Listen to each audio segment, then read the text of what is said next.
pada pengajian kemarin ya tafsir dari surat Kahfi saya sudah menyampaikan sejarah ya lengkapnya bagaimana Ashabul Kahfi, bagaimana fityah yang analisa ataupun kesimpulan daripada pelajaran kemarin ya. Satu, menunjukkan bahwa manakala seseorang sudah tidak bisa ibadah ya, dalam satu tempat ya, dan tidak bisa amar ma'ruf nahi mungkar, maka boleh bahkan wajib hijrah kalau sekiranya dikhawatirkan ya akan kena fitnah masalah agamanya sebagai Ashabul Kahfi ya. Jadi Ashabul Kahfi karena mereka jelas sudah bisa ibadah, jelas mereka tidak bisa amar ma'ruf, dan jelas pula bahwa mereka akan kena fitnah, yaitu milih salah satu di antara dua hal, apakah dia mengikuti ajakan sang raja atau dibunuh. Nah, dalam situasi seperti itu masih ada jalan keluar yang lebih ringan, yaitu hijrah ya, kemudian uzlah, maka mengambil jalan uzlah ya, yaitu di satu gua ya, di ya, gua ya, ini memang sampai hari ini gua itu apakah yang ada di Yordan ataukah yang ada di Turki ya. Hal ini ya sama-sama mungkin ya, pertama di sini kemudian pindah ke sana dan sebagainya. Hal itu sebagaimana dilakukan oleh Rasulullah sallallahu alaihi wasallam pada saat beliau hijrah ke Madinah, juga dilakukan oleh sahabat-sahabat beliau, yaitu yang hijrah ke Habasyah, karena mereka sudah sulit untuk bisa ibadah di kota Makkah. Mereka bisa ibadah sekalipun di negerinya orang kafir, yaitu di negeri Habasyah ya. Jadi kalau demikian boleh saja kita tinggal di negeri orang kafir selama kita bisa beribadah. Nah, buktinya sahabat-sahabat pada waktu itu hijrah ke Habasyah, padahal penguasa Habasyah adalah orang-orang Nasrani. Namun umat Islam di situ diberi kebebasan untuk melaksanakan ibadah sesuai dengan akidahnya. Rasulullah juga pernah ya hijrah ya ke Taif, yang ya pada hadis di Riyadhus Shalihin bahwa hijrah ke Taif itu merupakan satu perbuatan yang Rasulullah merasakan sakit bukan main ya.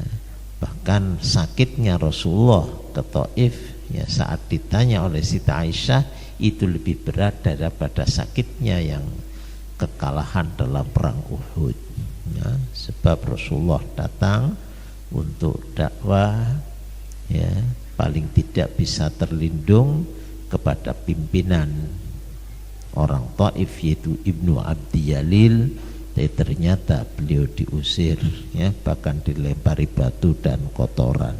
Itu sangat menyakitkan Rasulullah, sehingga ya sakitnya Rasul ya, Allah Ta'ala menugaskan malaikat Jibril dan malaikat penjaga langit. Namun Rasulullah masih berdoa, ya Allah ampunilah kaumku, aku masih berharap dari anak cucu mereka nanti mau memeluk dalam agama Islam. Dah, ini ya yang kita ambil dari pelajaran sejarah ya, sejarah atau kisahnya Ashabul Kahfi ya.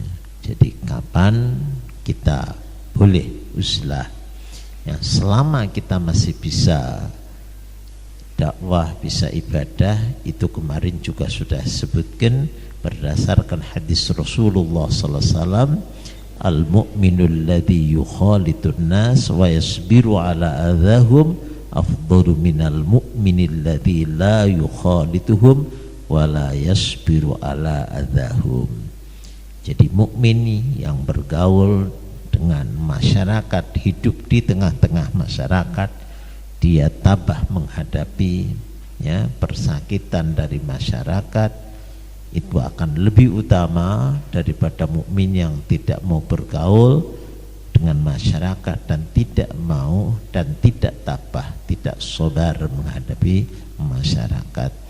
Dalam hal ini Imam Ghazali ngupas begitu luas ya di dalam bab Fadilatul Mukhalatah ya. Imam Ghazali kalau sudah berbicara tentang keutamanya uzlah, namun beliau juga berbicara tentang keutamanya mukhalatah, itu bergaul dengan masyarakat.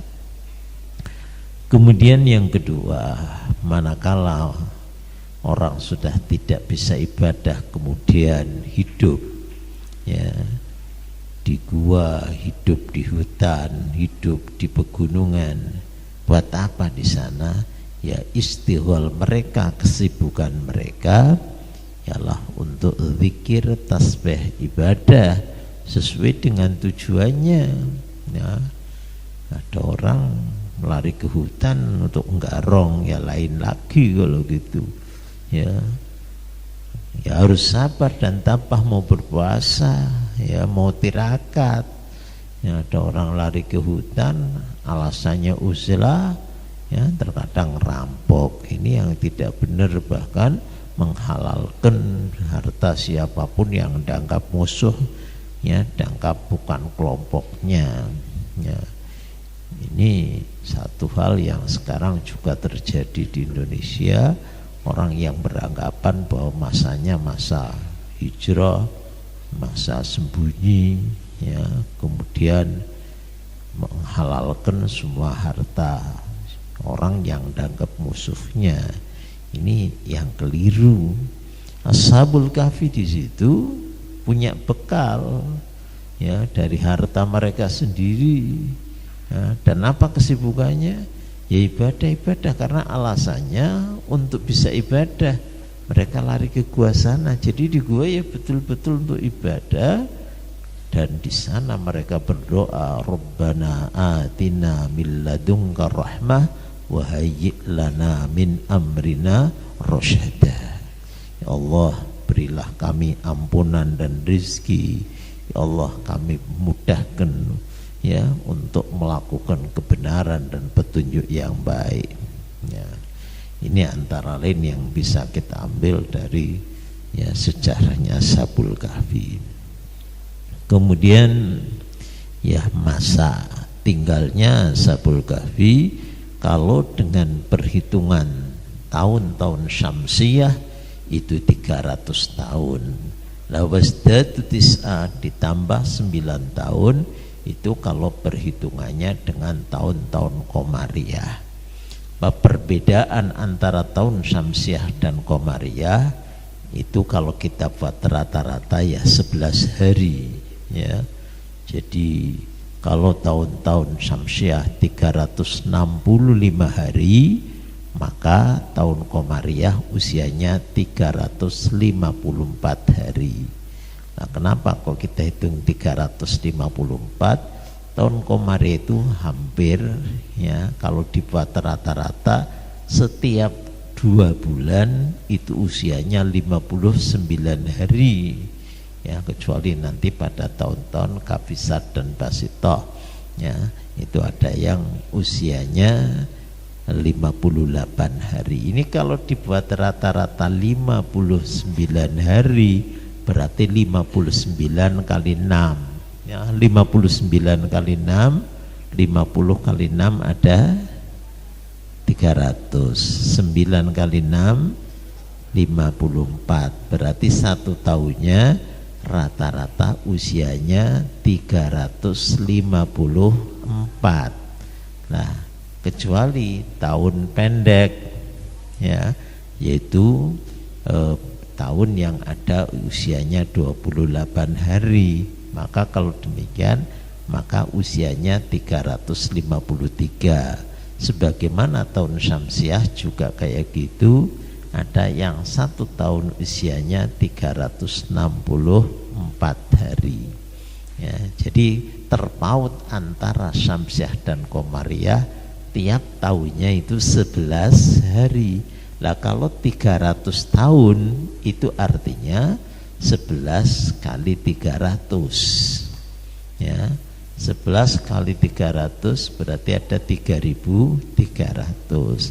Nah 3.300 itu kalau dibagi 354 berarti 9, ya, 9 tahun, ya, 3.300 hari. 3.300 ya kita bagi 354, perolehannya 9. Berarti tiap-tiap 100 tahun ya itu terpaut 3 tahun. Kalau 50 tahun itu terpaut 1 tahun. Jadi perhitungan Syamsiah dan Qamariyah tiap 50 tahun ya terpaut 1 tahun.